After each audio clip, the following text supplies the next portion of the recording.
Quarter ফাইনালে যেতে নতুন পরিকল্পনা সাজাচ্ছেন আর্জেন্টাইন কোচ লিওনেল স্ক্যালোনি। মিশরের বিপক্ষে নকআউট পর্বের গুরুত্বপূর্ণ ম্যাচকে সামনে রেখে শুরুর একাদশে একাধিক পরিবর্তনের চিন্তা করছেন তিনি।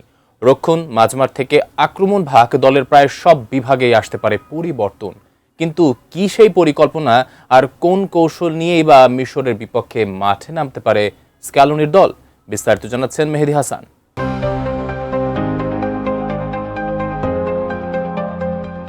কেপ ভার্দের বিপক্ষে অতিরিক্ত সময়ের নাটকীয় লড়াই শেষে শেষ ১৬র টিকিট নিশ্চিত করেছে বর্তমান বিশ্ব চ্যাম্পিয়ন আর্জেন্টিনা। তবে এই জয় সহজে আসেনি। পুরো ম্যাচ জুড়েই কঠিন লড়াই করতে হয়েছে লিওনেল মেসিদের।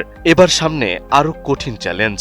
নকআউট পর্বে তাদের প্রতিপক্ষ মিশর। তাই বাঁচা মরার এই ম্যাচ জিততে কোয়ার্টার ফাইনালে জায়গা নিশ্চিত করতে চায় আলবিসেলেস্তারা। আর সেই লক্ষ্য সামনে রেখেই দলকে আরও শক্তিশালী ও ভারসাম্যপূর্ণ করার পরিকল্পনা নিয়ে কাজ করছেন coach Lionel Scaloni. ৭ July Bangladesh সময় রাত ১০টায় আটালান্টা স্টেডিয়ামে মুখোমুখি হবে আর্জেন্টিনা ও মিশর। সেই গুরুত্বপূর্ণ ম্যাচকে সামনে রেখে ইতিমধ্যে মায়ামি থেকে আটলান্টায় পৌঁছেছে লিওনেল মেসিরা। আর্জেন্টাইন সংবাদ মাধ্যম টিওআইসি স্পোর্টস জানিয়েছে, মিশরের বিপক্ষে শুরুর একাদশে অন্তত ৩টি পরিবর্তন আনতে পারেন স্ক্যালোনি। অর্থাৎ রক্ষণ, মাঝমাঠ এবং আক্রমণভাগ ৩ বিভাগেই একটি করে পরিবর্তন দেখা যেতে পারে। প্রতিপক্ষের শক্তি, নিজেদের পারফরম্যান্স এবং খেলোয়াড়দের বর্তমান শারীরিক অবস্থার কথা বিবেচনা করেই এই পরিকল্পনা সাজাচ্ছেন তিনি।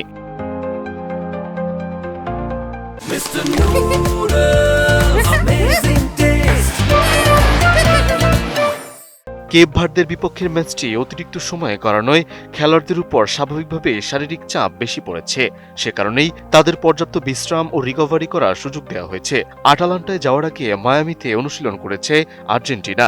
সেই অনুশীলনে একদিকে যেমন খেলোয়াড়দের শারীরিকভাবে প্রস্তুত করা হয়েছে, তেমনি আগের ম্যাচ যেসব ভুল ও দুর্বলতা চোখে পড়েছে সেগুলো নিয়েও আলাদাভাবে কাজ করেছে স্ক্যালোনি ও তার কোচিং স্টাফ। সবচেয়ে বড় পরিবর্তন দেখা যেতে পারে রক্ষণভাগে। চোট কাটিয়ে ফেরা নিকোলাস তালিয়াফিকো আবারও শুরুর একাদশে ফিরতে পারেন। তার অনুপস্থিতিতে লেফট ব্যাকে খেলেছেন ফাকুন্দো মেদিনা। তবে কেপ ভার্দের বিপক্ষের ম্যাচে শেষ দিকে তিনি ক্রাম্পে ভুগেছিলেন। তাই মিশরের বিপক্ষে আবারও নিয়মিত লেফট ব্যাক তালিয়াফিকোকেই প্রথম একাদশে আবারও দেখা যেতে পারে। টিওআইসি স্পোর্টসও এমন সম্ভাবনার কথাই জানিয়েছেন। শুধু রক্ষণভাগেই নয়, পরিবর্তন আসতে পারে মাঝমাঠেও। কেপ ভার্দের বিপক্ষে বদলি হিসেবে নেমে দারুণ খেলেছেন লিয়ান্দ্রো পারেদেস। তার পারফরম্যান্সে সন্তুষ্ট কোচিং স্টাফ। তাই মিশরের বিপক্ষে শুরু থেকেই তাকে মাঠে দেখা যেতে পারে।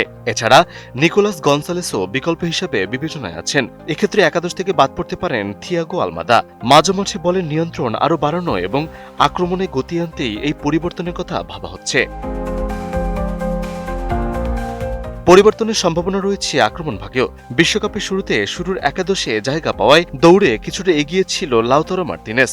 তবে শেষ ৩২-এর ম্যাচে তিনি প্রত্যাশিত পারফরম্যান্স দেখাতে পারেননি। তাই তার জায়গায় হুলিয়ান আলভারেজকে শুরুর একাদশে রাখার বিষয়টি গুরুত্ব দিয়ে বিবেচনা করছেন স্ক্যালোনি। যদিও এ বিষয়ে এখনো কোনো চূড়ান্ত সিদ্ধান্ত হয়নি।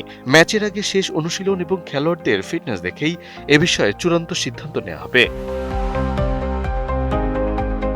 মেহেদী হাসান, ATN নিউজ।